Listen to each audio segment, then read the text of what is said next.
Sister Rọ́pò Sherry tẹ́ bá ní nǹkan tẹ́ bá lè fi bá wa gbé bàbá wa Wasiu Ayinde ṣubú ẹ bá wa gbé wọn ṣubú.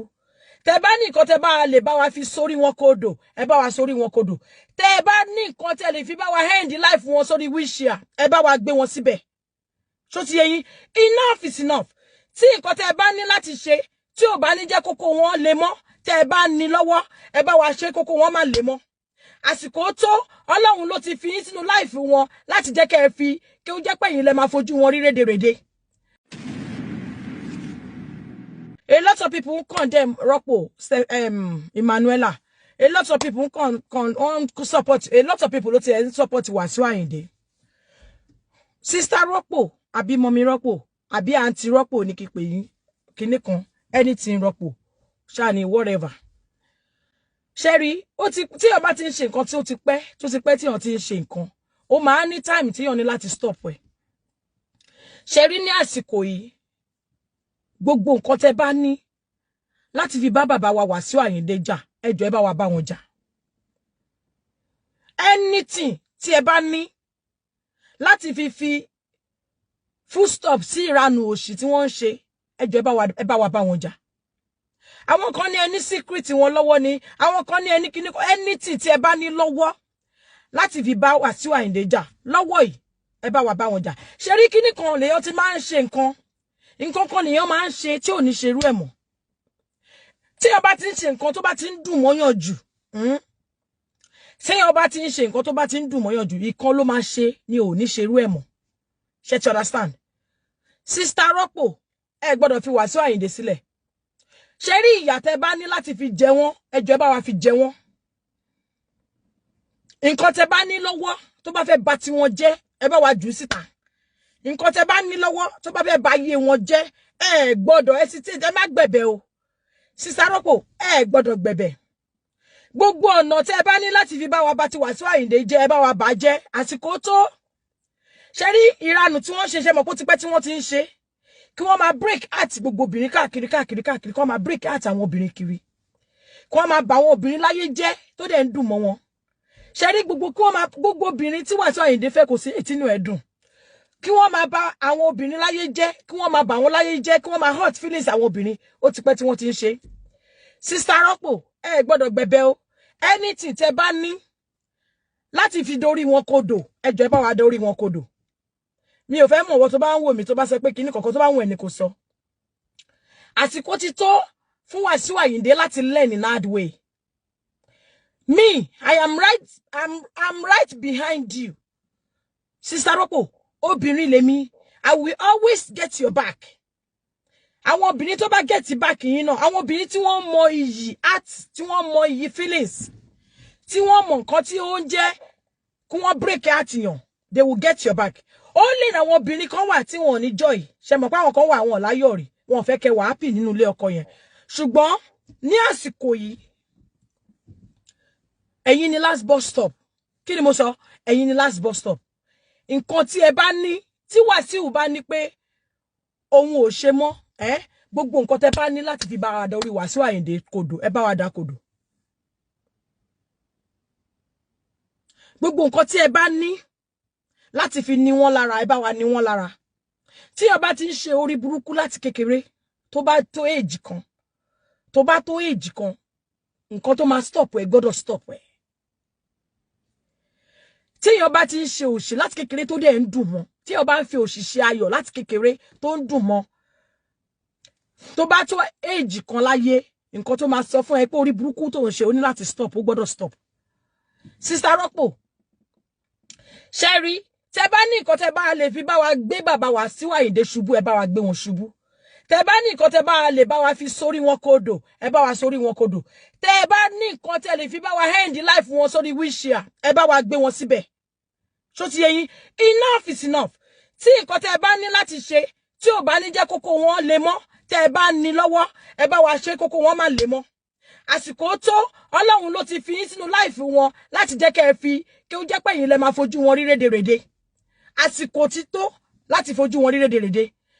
Orí burúkú tí bàbá Wasiu Ayinde ṣe wọ́n ti ṣe tipẹ́tipẹ́ láti kékeré ló ti ń ṣe tí wọ́n ti ń fi ìbànújẹ́ sínú life àwọn obìnrin. Gbogbo àwọn obìnrin tí Wasiu Ayinde come across nínú ilé ayé kò sí ètínú ẹ̀dùn rí. wọ́n máa ń ba life àwọn obìnrin jẹ́ ni bọ̀ ní àsìkò yìí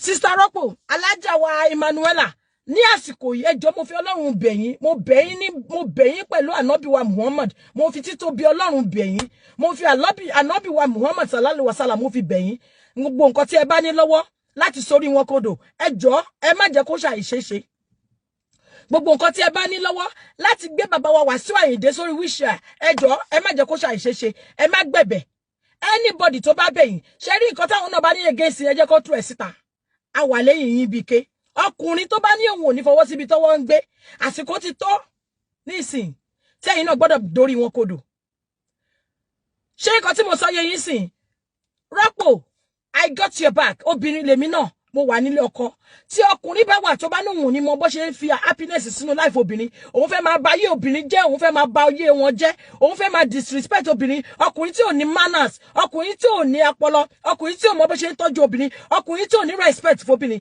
àsìkò ti tó Rọ́pò tí o bá ní gbogbo nǹkan tó lè bá wa fi de Wasiu Ayinde mọ́ wíṣì àjọba wa dè wọ́n mọ́bẹ̀ anything you have in hand tó bá ní tí o bá mọ̀ pé yes tó bá gbé síta ayé Wasiu àbàjẹ́ àbọ̀ sórí wíṣì ìjọba wa jù síta àsìkò ti tó enough is enough àgbàlagbà kì í ṣe láńgbáláńgbá ọkùnrin kan ò lè má dá gbogbo obìnrin láàmú ọkùnrin kan ò lè má dá gbogbo igbó láàmú ẹranko nínú igbó ẹyọ kan ṣo kò lè má dá gbogbo igbó láàmú this is the time for you Rọ́pò don't listen to anybody don't listen to anybody ṣé o gbọ́ don't listen to anybody gbogbo ṣe rí gbogbo interview tó ń ṣe kiri yẹn tí wọ́n mú yín mọ́lẹ̀ yẹn don't listen to them this is the time you have to show Wasiu Ayinde that you are a woman tí obìnrin kan race you are a woman tí àwọn family kan gbé tán dìde tí wọ́n rán yín lọ school tí wọ́n gbé yín dìde tí wọ́n tẹ́ deserve respect lọ́wọ́ ọkùnrin this is the time it's not about talking it's about action take that action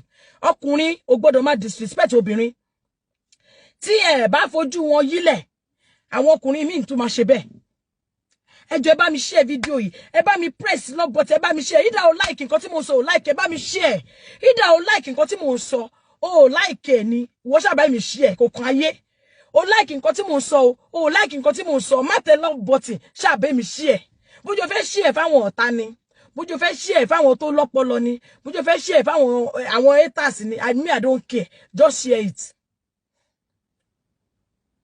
Wasiu Ayinde is about 67 or 68, right? So at 68, 67, ṣé ó yẹ kí wọ́n sì máa ṣe àwọn nǹkan tó ń ṣe yẹn? Ṣé ẹ̀yin obìnrin kan wà tẹ́ ẹ̀ support Wasiu Ayinde? Ṣé ó yẹ kí Wasiu Ayinde mú àwọn obìnrin táwọn ìyá kan race?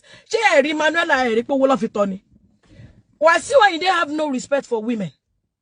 So ẹ̀yin obìnrin tí ẹ̀ bá ní àjọ, tí ẹ̀ bá ní joy, tẹ́ ẹ̀ bá fọkọ rí, tọkùnrin ò bá pọ́n yín lérí, ẹ lè máa súnmọ́ Wasiu Ayinde kẹ́ máa pọ́n lé. Enough is enough. This is high time for Emmanuela, Sister Emmanuela, Sister Rọ́pò. Anything you have that can put Wasiu Ayinde sorry wish here òun ni kó bá wa ṣe. Gbogbo nǹkan tó bá ní láti bá wa jẹ́ kí okó ẹ̀ kó má ṣiṣẹ́ mọ́ bá wa ṣe. Gbogbo nǹkan tó bá ní láti jẹ́ kó jókòó kó lẹ́ni nádùé kó mọ̀ pé tí èèyàn bá ti wá ayé tó bá pàdé obìnrin kéré obìnrin dàgbà respect ló gbọ́dọ̀ fún obìnrin you have to respect women ọkùnrin tí ó bá ti mọ bó ṣe ń respect obìnrin gbọ́dọ̀ máa support irú ọkùnrin bẹ́ẹ̀ yẹn ní society wa ọkùnrin tí ó bá ní respect fún obìnrin ọkùnrin tí ó bá ní manners ọkùnrin tí ó bá mọ bó ṣe ń bóbìnrin sọ̀rọ̀ ọkùnrin tí ó bá mọ bó ṣe ń pọ́n obìnrin lé we don't have to respect that kind of a man in our society. Anything tó bá ti ní tí ó bá máa tú àṣírí ẹ̀ wọ́n ní gbogbo obìnrin lẹ́ ń bá sùn wọ́n ní àṣírí kan wà Ọlọ́run mo gbàdúrà kí Ọlọ́run jẹ́ kí àṣírí ẹ̀ wà lọ́wọ́ yín Sister Rọ́pò ẹ jọ̀ọ́ nítorí Ọlọ́run ẹ bá wa ṣe wọ́n yàmàyàmá ẹ bá wa ṣe Wasiu Ayinde bó ṣe ń ṣojú ní àsìkò yìí bó jẹ́ ẹ̀yin ní nọ́mbà 70 tí wọ́n fẹ́ bó jẹ́ ẹ̀yin nọ́mbà 80 tí wọ́n gbaṣọ lára ẹ̀ ní àsìkò yìí this should be the end. It's going to 70 very soon. It's 67, àbí. Tó bá di àsìkò táwọn náà bá dàgbà tó bá wọ 78, 75. Kí wọ́n learn in that way. Kí Wasiu Ayinde kó learn in that way. Enough is enough. Enough is enough. Enough of this disrespect. Lè má fa àwọn obìnrin pa every time kẹ́ máa gbélé. Àti àwọn ọmọ tó update yo, àti èyí tí ò update yo. Teach them a lesson. Pé tí èèyàn bá ní bàbá, èèyàn máa ń bá bàbá ẹ̀ sọ̀rọ̀ ni. Àtàwọn ọmọ tó bá fẹ́ update yo ọmọ tó bá sọ story o just teach all of them a lesson fojú bàbá wọn gbolẹ̀ tó bá fojú bàbá wọn gbolẹ̀ ẹnu wọn àwọn gan agbẹnu dákẹ́ stand tó bá lájẹ́ rọ́pò tó bá lájẹ́ àsìkò tó tí o gbọ́dọ̀ lo àjẹ́ yẹn lórí Wàsíù Àyìndé rọ́pò tí o bá ní ẹgbẹ́ àsìkò tó láti bá wa mú Wàsíù Àyìndé mọ́lẹ̀ tí o bá wà ní ẹgbẹ́ òkùnkùn àsìkò tó láti fojú Wàsíù Àyìndé gbolẹ̀ enough is enough enough is enough ọkùnrin kan ò lè máa wà kó máa jayé bí ẹni jẹṣu kó máa báyé àwọn obìnrin jẹ́ kó máa fi wọ́n sínú mood burúkú kó máa bà life àwọn obìnrin jẹ́ kó máa báyé obìnrin jẹ́ ohun obìnrin tí àwọn ìyá kan àwọn bàbá kan tí wọ́n raise tí wọ́n rán wọn lọ léèwé tí wọ́n tọ́ wọn dàgbà tó jẹ́ pé ṣé bí o ṣe ń rọ́pò yẹn o rí pé wọ́n tọ́ dàgbà wọ́n fowó tọ́ ni ìwọ wá dé o wá torí wọ́n ṣe wọ́n rán wọn náà wọ́n ṣe játidàti this is the time tí a gbọ́dọ̀ sọ fún a máa sọ fún ìwọ Wàsíù Àyìndé pé gbogbo ìranù tí o bá ti ṣe láti kékeré kò sí nǹkan tí o ṣe láyé tó jẹgbé kò sí nǹkan kan tí o bá ṣe láyé yìí tí o máa jẹgbé kò sí nǹkan kan tí o bá jẹ torí tí àwọn kan wọn obìnrin kan tí wọn lọ́kọ tí wọn láyé tí wọn ní respect tí ayé wọn ò ní dignity tí wọn ní respect nínú life wọn wọ́n máa support Wàsíù Àyìndé sórí irú àwa yìí sìn àwa deserve respect lọ́wọ́ ọkùnrin ẹni ọkùnrin tó bá ti pàdé obìnrin tí ó bá mọ bó ṣe ń respect obìnrin mi ò fẹ́ mọ̀ ìdá òun fẹ́ ni o ò fẹ́ ni o gbọ́dọ̀ mọ bó ṣe ń respect obìnrin tó o bá ti ní respect fún obìnrin nǹkan tó jù ẹ bá rí nǹkan kan lèèyàn máa ń ṣe tí ò ní ṣerú ẹ̀ mọ́ nǹkan kan ló máa ṣe tó máa ṣe ọjọ́ kan ni mo kí ẹ máa lọ sọ́jà tí ò ní padà wálé mọ́ ṣé kò tí yé yín gbogbo àwọn obìnrin tí Wàsíù Àyìndé ti pàdé àìmọye ẹni tó ti wọjà ìmí ti ya wèrè mi orí ẹ ti ní mental problem gbogbo wọn inú wọn ò dùn wọn láyọ̀ ẹ̀yin kan jókòó ẹ support irú ọkùnrin bẹ́ẹ̀ yẹn o gbọ́dọ̀ gbà má wojú ṣe kó bá gbogbo ẹ̀ jẹ́ kó tẹ́ sí lójú kó fọ́ gbogbo ẹ̀ kó dá gbogbo ẹ̀ nù